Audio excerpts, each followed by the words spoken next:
რიტუალებს ასრულებდა ხოლმე. ლოცვების დარბაზი კარგი მოსავლისთვის, ცირკულარული ბორცვის საკურთხეველი და იმპერატორის ცისფერი ვოლტა. აქვეა ექოს კედელიც. მოკლედ ამ ყველაფერს ვლოგში აუცილებლად გაჩვენებთ. ზეციური ტაძარი პეკინში ერთ-ერთი ყველაზე ცნობილი და შთამბეჭდავი ძეგლია. იგი არა მხოლოდ არქიტექტურული შედევრი, არამედ კულტურულადაც ძალიან მნიშვნელოვანია ჩინეთისთვის. და აი მოვედით შესასვლელთან. ეს არის ყველაზე პოპულარული ადგილი კომპლექსიდან. კარგი მოსავლის ლოცვის დარბაზი. სახელიდანაც რთული მისახვედრი არაა თუ რაში გამოიყენებოდა ეს ტაძარი.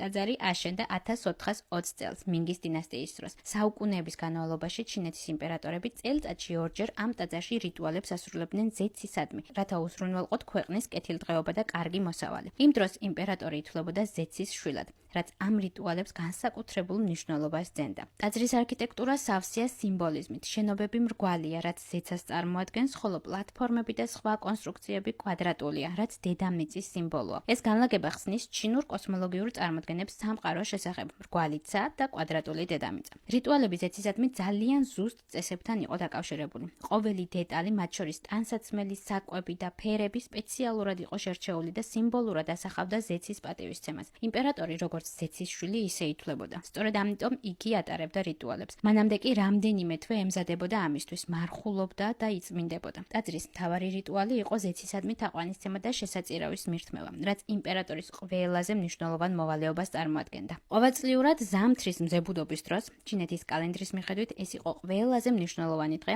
იმპერატორი პეკინში ზეციური ტაძრისკენ მიდიოდა. ევედრებოდა ზეცას ახალი წლის კეთილდღეობისთვის და მოსავლის უხვობისთვის. ტაძარი 1998 წელს იუნესკოს მსოფლიო მემკვიდრეობის სიაში შეიყვანეს. ეს აღიარება მიღებულია როგორც ტაძრის ისტორიული მნიშვნელობის, ისე მისი არქიტექტურული სიმდიდრის გამო. ზეციური ტაძარი ასევე გამოიყენებოდა ასტრონომიული პროგნოზებისთვის და კალენდრის შექმნისთვის. ჩინელები დიდ მნიშვნელობას ანიჭებდნენ ციურ მოვლენებს და მათ გავლენას დედამიწაზე. ამიტომ ამ რიტუალების დროს ასევე ხდებოდა ასტრონომიული დაკვირვებები, რათა შეექმნათ ზუსტი კალენდარი და განესაზღვრათ თუ როდის უნდა ჩატარებულიყო მომდევნო რიტუალი. რაც შეეხება ვიზუალს, იგი ხისგანაა დამზადებული. თაღები და ჭერი კი ლურჯი და წითელი, ოქროსფერი დეტალებითაა გაფორმებული, რაც საოცრად ფოტოგენურს ხდის მას. ელე საკმაოდ მალე გაშინაურდა. ჩინელი ბავშვები დაიმეგობრა და სანამ მე ვლოგისთვის კადრებს ვიღებდი, მათთან ერთად მხიარულად ატარებდა დროს.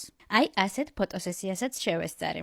აი თურმე სად და როგორ იღებენ იმ ნივთების ფოტოებს სტიმუზე და ჯუმზე რო ვხედავთ ხოლმე. ეს კი ჩემი პირადი ფოტოგრაფია. მინდა გითხრათ, რომ საუკეთესო ფოტოებს იღებს. აქვე ახლოს ნახეთ რა შემომხდა. ტაძრის ვიზუალის ნაყენი. ხო და არ ვუღალატებ ჩემს ახალ ტრადიციას და ამასაც დავაგემოვნებ. გქონდათ მარწყვი, მანგო, ჩაის და კარამელის. ფასრად შეეხება $4 ღირს. ჩვენ მანგო შევარჩიეთ. აი ასე ლამაზად არის შეფუთული.